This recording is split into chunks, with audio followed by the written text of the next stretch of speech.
For this life well lived, CPM is happy to award Carolyn Uhlenhake Walker with the Bishop Dingman Peace Award of 2019.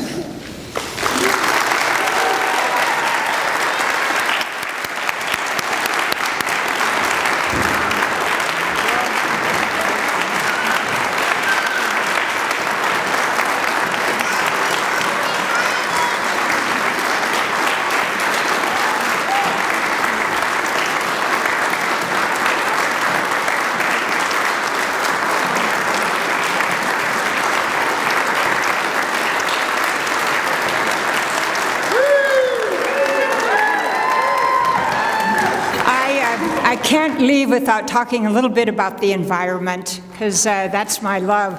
And I have a few props as a teacher.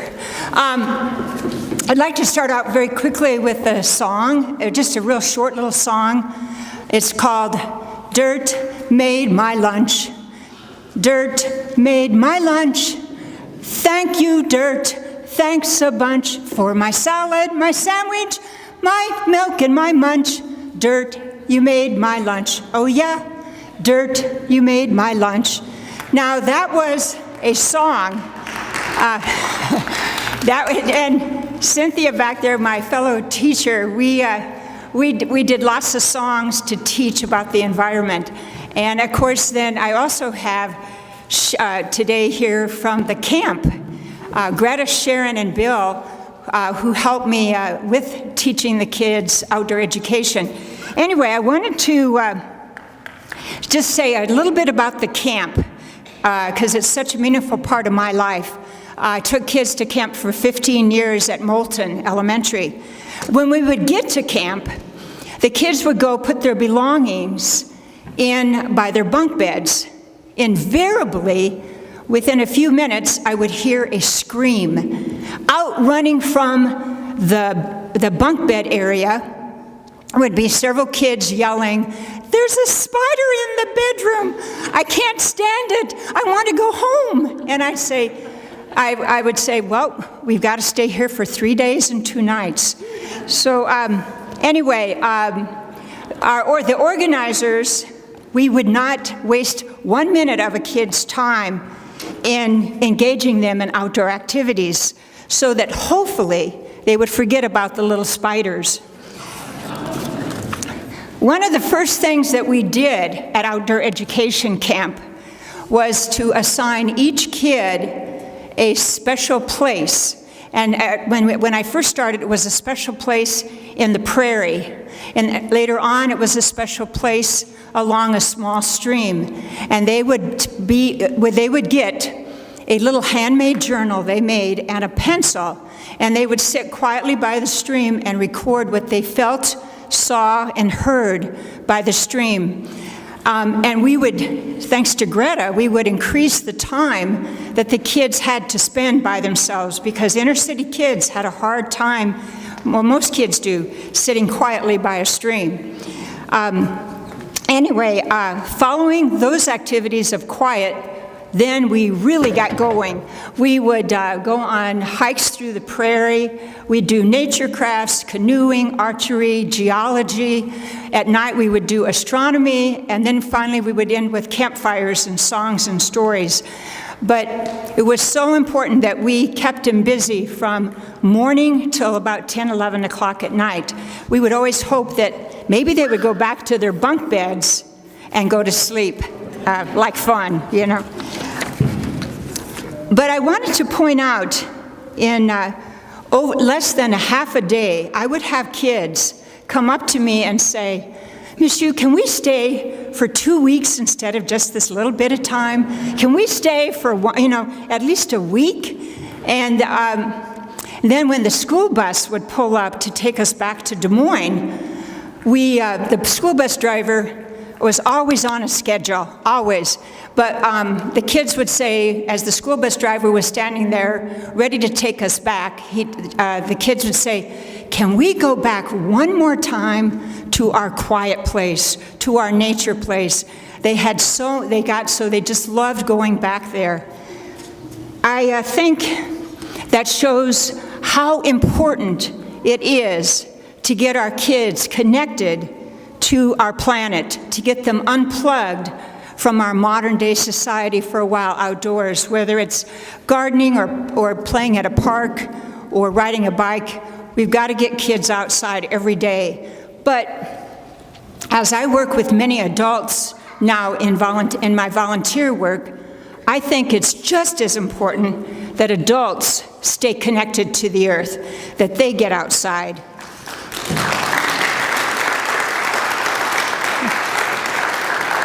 And I say that because I think it's really important that we really need, one of the most important things when it comes to saving our planet is we need a certain consciousness that we all develop as we become connected to the outdoors.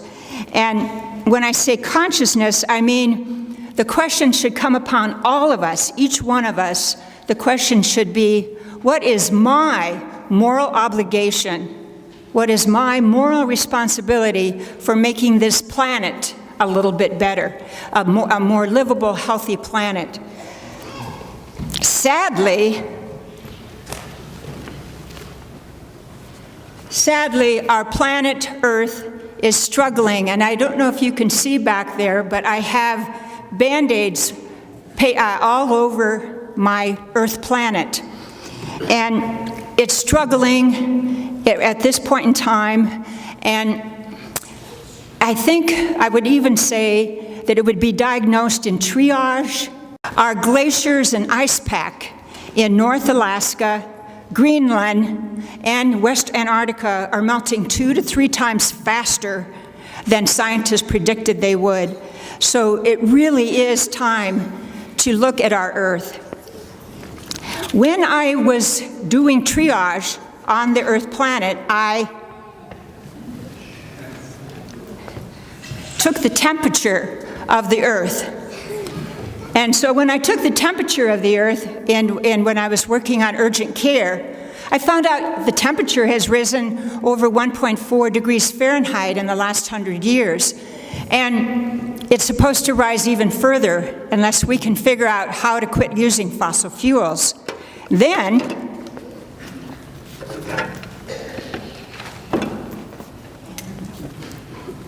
and I've lost what note card I'm on. I decided that I really wanted to check out the atmosphere because more and more forest fires are happening around the Earth, and our atmosphere is so delicate. If you remember the late Carl Sagan, who was a great scientist as well as educator, he said, if we took the globe and we covered the globe with a thin coat of clear varnish, that is similar to the thickness of our atmosphere. So when we pour billions of tons of carbon into our atmosphere every year, it can't handle it anymore. So we have to figure out a way to stop that.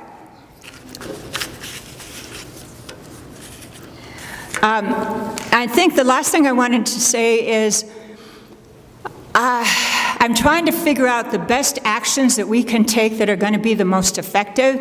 In our state government, our federal government are too slow right now to act. So we have to act at the local level. We have to act in our communities. And that's what I did. Several citizens, and we went down to the city council 3 years ago and said to the city council, we're in serious trouble. We want to join with you, the city staff, businesses of Des Moines, and residents, and we want to make Des Moines a more resilient place in this changing climate. They accepted it, and they made us an official group called the Sustainability Task Force. Well, no, it's called the Citizens Task Force for Sustainability. And we're working right now really hard to develop a climate action plan in Des Moines.